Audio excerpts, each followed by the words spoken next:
बड़े बड़े मगरमच्छ, जहरीले सांप छोड़े गए थे ताकि इस किले में प्रवेश करने से पहले सबसे पहले उन्हें इस स्थान को पार करना पड़ेगा। और यहाँ पर लगी रहती थी बड़ी बड़ी तोपें। और ये एकमात्र ऐसा किला है जो जमीनी स्तर पे बना हुआ है, लेकिन इस किले को जीत पाना बहुत मुश्किल काम था। और इन प्राचीरों के ऊपर एक बारी में एक घोड़ा और 4 से 5 सैनिक गश्त लगा सके इतना बड़ा ट्रैक बनवाया। यहाँ पर तोपें लगी रहती थी, तो ये पास वाले जो हिस्से हैं गर्म तेल गर्म पानी डालने के लिए इस्तेमाल आते थे।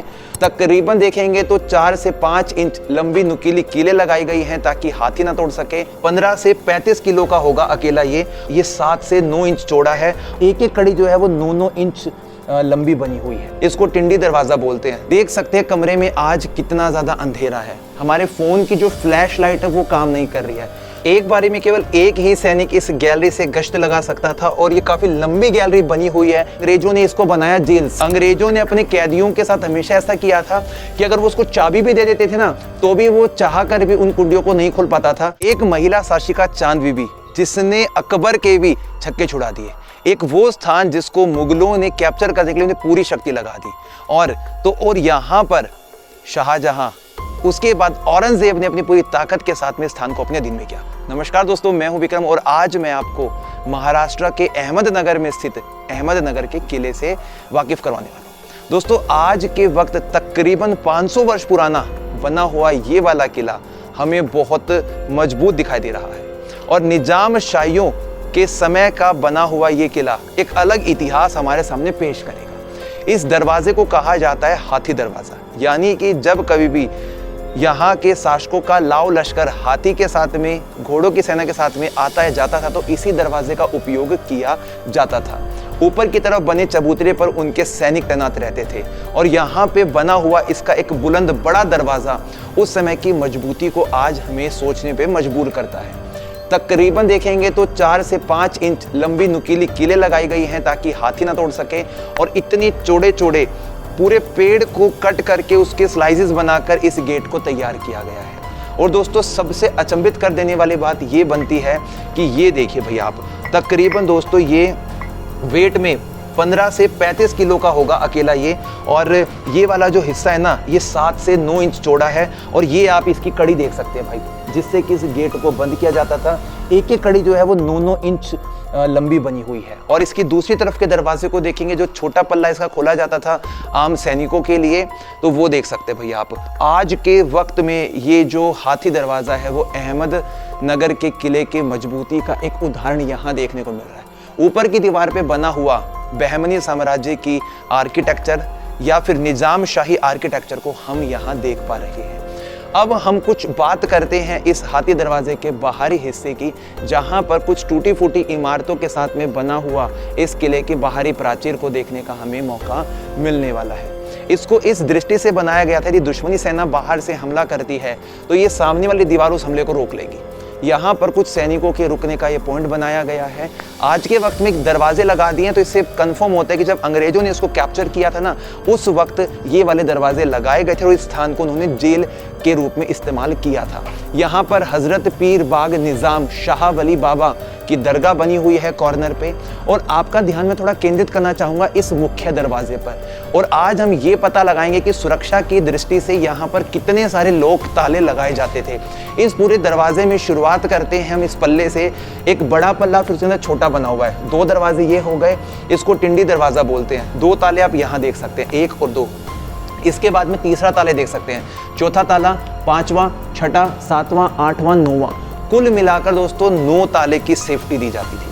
और उसके बाद भी कॉर्नर पे लगा हुआ लकड़ी का बहुत मोटा एक लट्ठा, एक ब्लॉक यहाँ पे रखा हुआ है, जिसको ऐसे धकेल कर इस पूरे दरवाजे के पीछे तक ले जाया जाता था और सामने की तरफ जो होल हमें दिखाई दे रहा है इसमें ऐसे इसको फिट कर देते थे ताकि इस दरवाजे को खोल पाना नामुमकिन हो सके। तो ये है हाथी दरवाजा। यहाँ से सेना जो थी वो प्रवेश करती होगी और इसके साथ में उनका जो पहला घुमाव है वो सामने वाले दरवाजे पर आता होगा, जिससे कि दुश्मनी सेना का जो फोर्स है वो कम हो सके। अब हम देखने वाले इन खंडर इमारतों के अंदर बने हुए अंग्रेजों के वक्त की वो कंस्ट्रक्शन जो हमें भूल भुलैया के साथ में उस समय की जेल से सीधा जोड़ेंगे। ये दरवाजे बाद के वक्त के हमें साफ मालूम पड़ते हैं, लकड़ी का कंस्ट्रक्शन ये सारा बाद का किया गया है। सारी जो इमारतें हैं वो डिमोलिश हो चुके हैं, ध्वस्त हो चुकी हैं। सिर्फ लकड़ी के जो एक खांचे होते हैं, एक आकार होता है, वो देखने को मिल रहा है। पहले हम बाहर के व्यू को देखते हैं। यहाँ पर एक छोटा सा रूम बना हुआ है। इसी के साथ साथ में बाहर वाले हिस्से में हम यहाँ से कर देते हैं दोस्तों अभी एंट्री, और एंट्री करने के बाद में हम इन कमरों के अंदर की चीज़ों को देखते हैं कि कैसा क्या कुछ हमें देखने को मिलता है। यहाँ से हमें कमरों की इंटरकनेक्टिविटी जो है वो पता लगती है। इधर वाले हिस्से से ऊपर जाने के स्टेप्स मालूम पड़ते हैं जो ऊपर का बुर्ज बना हुआ था। और ये इमारत जो है वो तो पुरानी है, इसका कंस्ट्रक्शन तो मलिक अहमद निज़ाम शाही ने 1490 में शुरू करवा दिया था, लेकिन उन्हीं की वंशावली में हुसैन निज़ाम शाही ने इस पूरे किले को बहुत मजबूत बनाया, भारी भारी बुर्ज बनाए और अपने दुश्मनों से बचने के लिए इस किले का जो फैलाव है वो ज़्यादा दूर तक किया, जिसमें से ये वाली इमारतें भी उसमें ही शामिल हुआ करती थी। अब हम धीरे धीरे आगे की तरफ बढ़ते जा रहे हैं और एक एक चीज़ों को यहाँ पर हम कैप्चर करेंगे, जिससे कि देख सकते हैं कमरे में आज कितना ज़्यादा अंधेरा है। हमारे फ़ोन की जो फ्लैश लाइट है वो काम नहीं कर रही है, तो आप समझ सकते हैं कि अंग्रेज़ों ने इस वाले हिस्से को जेल क्यों बनाया होगा। लेकिन आप सोच रहे होंगे जेल वाला हिस्सा दिखाई नहीं देता हम लोगों को, तो दोस्तों अभी बाहर निकलकर सामने ऊपर जाने के स्टेप्स यानी कि सीढ़ियां हम यहाँ से भी देख सकते हैं। और थोड़ा सा जब हम यहाँ से बाहर जाएंगे तो हमें जर्जर होती यहाँ के ये दरवाजे दिखाई देंगे। अब आ जाते हैं हम, एक वक्त पहले तो सैनिकों की टुकड़ी बैठती थी, लेकिन अंग्रेजों ने इसको बनाया जेल। सलाखें आज भी साफ तौर पर देखी जा सकती हैं और इन्हीं हिस्सों के अंदर भारत के वीर क्रांतिकारी पंडित जवाहरलाल नेहरू को, मौलाना अबुल कलाम आज़ाद को और बाकी क्रांतिकारियों को 2-3 साल तक कैद करके रखा गया था। और आज भी वो जो जेल के सबूत हैं यहाँ पर हम देख सकते हैं। आइए दोस्तों मैं आपको दिखाता हूँ ये दूसरा जेल, और देखो इनकी जो कुंडी है वो किस प्रकार से बंद हुआ करती थी। ये दरवाज़ा ऐसे लगता होगा और उसके बाद में इनकी जो कुंडी है बंद करने का जो तरीका है बहुत ज़्यादा अलग है। अंग्रेज़ों ने अपने कैदियों के साथ हमेशा ऐसा किया था कि अगर वो उसको चाबी भी दे देते थे ना, तो भी वो चाह कर भी उन कुंडियों को नहीं खोल पाता था, क्योंकि कई बार तो ये वाली कुंडियां दीवार के अंदर लगाते थे, नहीं खोलने का जो रास्ता होता था वो साथ में 2-4 ईंटों को छोड़कर होता था। यहाँ पे तो सिंपल देखने को मिल रहा है हम लोग। तो ये है उस समय का जेल जहाँ पे कैदियों को यातनाएं देते थे। और यहाँ से देखिए आप, ये तीसरा रूम बना रखा है। ये सारे के सारे जो कमरे हैं ना, एक बार हम थोड़ा अंदर की तरफ से जेल को और देख लेते हैं कि कैदी अपना जो जीवन है पूरा यहाँ पर कैसे बिताते होंगे इन कमरों के अंदर, इन काल कोठरियों के अंदर। तो यही वो काल कोठरियाँ हैं जहाँ पर कैदियों के लिए केवल पानी की सुविधा के लिए यहाँ पे घड़े वगैरह रखे रहते होंगे, और उनको दिन में जो भी खाना मिलता था, जो हमने फिल्मों में देखा है कि अंग्रेजों ने कैसी यातनाएं दी हैं उन क्रांतिकारियों को, कैदियों को। तो ये पूरा आप यहाँ का व्यू देख सकते हैं। तो भाई मुझे देखकर तो बहुत अच्छा लगा। बाकी कुछ चीज़ें जो हैं वो बाहर के हिस्से में आप इसकी टूट फूट से भी समझ सकते हैं कि क्या कुछ आज अहमदनगर के इस बड़े किले में बचा हुआ है, देखने को हमें यहाँ पर मिलता है। तो हम लोगों ने यहाँ से शुरुआत करी, अब हम इसकी जो बाउंड्री वॉल है उसके ऊपर जाएंगे, वहाँ से काफ़ी सारी चीज़ों को देखने वाले हैं। एक बारी में केवल एक ही सैनिक इस गैलरी से गश्त लगा सकता था, और ये काफ़ी लंबी गैलरी बनी हुई है। आप यहाँ से भी देखते हैं ना, तो आप कतारबद्ध तरीके से यहाँ पे बनी हुई आर्चेस देख सकते हैं, जिसमें से जो सैनिक है वो हर वक्त इसी गैलरी से आता या जाता होगा। और नीचे की तरफ तो बहुत ज़्यादा रेत का जो स्तर है वो बढ़ गया है, लेकिन फिर भी एक आदमी आराम से यहाँ पे खड़ा होके चल सकता है। और दोस्तों आगे की तरफ हम चल रहे हैं, देख रहे हैं कि कितनी दूर तक हम जा सकते हैं इस गैलरी के माध्यम से। तो देखने में इसकी आर्टिस्ट तो बहुत अच्छी लग रही है, पर पुराने इतिहास को यहाँ पे हम समझ पा रहे हैं, उन शासकों की रणनीति को समझ पा रहे हैं कि इतनी पतली गैलरी बनाने के पीछे क्या अलग उनका विचार रहा होगा, ये तो वो शासक ही जानते होंगे। और यदि हम इस तरफ थोड़ा सा देखते हैं तो हमें एक रास्ता सही दिखाई दे रहा है। छोटे छोटे से बाहर निकलने की आर्चेज भी बनी हुई है। यहाँ पर आकर इन गैलरी का बाहर निकलने का जो साइज़ है वो काफ़ी छोटा हो गया है। और यहाँ से थोड़ा सा नज़र मारिए आप एक बार, अंधेरा दिख रहा है, इससे पता लगता है कि अंदर की तरफ है ना ऊपर जाने का रास्ता बना होगा। तो सारी है ना इंटरकनेक्टिविटी बनी हुई है ये। और इसके साथ साथ में दोस्तों हम थोड़ा बाहर की तरफ भी निकलते हैं, यहाँ का व्यू भी एक बार देख लेते हैं क्या कुछ देखने को मिलता है। तो ये पूरा ऊपर वाला हिस्सा घास फूस से भर चुका है और देखिए मुझे कितनी दिक्कत हो रही है निकलने में यहाँ से।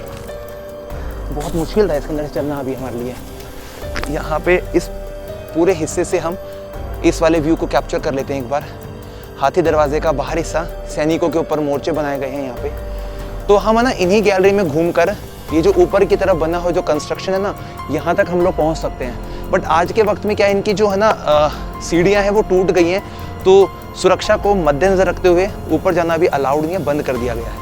तो ये था ऊपर आने का रास्ता, जिसको हमने आकर काफ़ी कुछ चीज़ों को देखा। अहमदनगर किले के मजबूत ये बुर्ज जो बने हैं कुल मिलाकर 22 हैं और यहाँ पर लगी रहती थी बड़ी बड़ी तोपें। और ये एकमात्र ऐसा किला है जो ज़मीनी स्तर पे बना हुआ है, लेकिन इस किले को जीत पाना बहुत मुश्किल काम था। यहाँ पर मुगलों ने, मराठों ने और अंग्रेजी हुकूमत ने अपने अपने शासनकाल में बहुत कोशिशें करी। तो इस बुर्ज की बनावट में आप जितने भी ये मोर्चे देख रहे हैं, यहीं पर जो तोप है उनके मुहाने तैयार रहते थे और वो मुहाने किस चीज़ की सुरक्षा करते थे उसके लिए आपको इस तरफ जाना पड़ेगा। इस सामने वाले होल से आपको सीधे तौर पर जो इस अहमदनगर किले का हाथी दरवाज़ा है उसको देखने का मौका मिलेगा।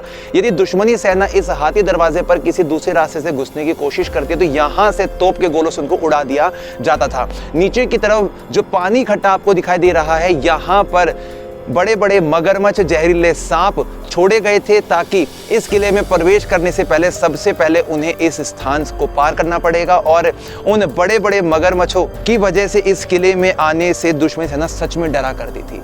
यानी कि एकमात्र ऐसा किला जिसे हम ज़मीनी स्तर का अजय दुर्ग बोल सकते हैं। 1490 का वो वक्त जिस समय मलिक अहमद ने अहमदनगर की स्थापना करी और अपना एक नया राज्य शुरू किया, क्योंकि पहले ये सब बहमनी साम्राज्य के अधीन में काम कर रहे थे। बहमनी साम्राज्य वक्त वक्त पे टूटता गया, 5 अलग अलग राज्यों में ब्रेक हुआ और उसके बाद में जब मलिक अहमद ने निज़ाम शाही की उपाधि धारण करी तो उसके बाद से निज़ाम शाही जो वंश है वो शुरू हुआ। उसके बाद में उनकी वंशावली में 1510 के वक्त में जब अहमद निज़ाम शाही की मौत हो जाती है तो उनके बेटे थे बुरहान निज़ाम शाही प्रथम, जिन्होंने 1553 के वक्त तक अपना योगदान दिया।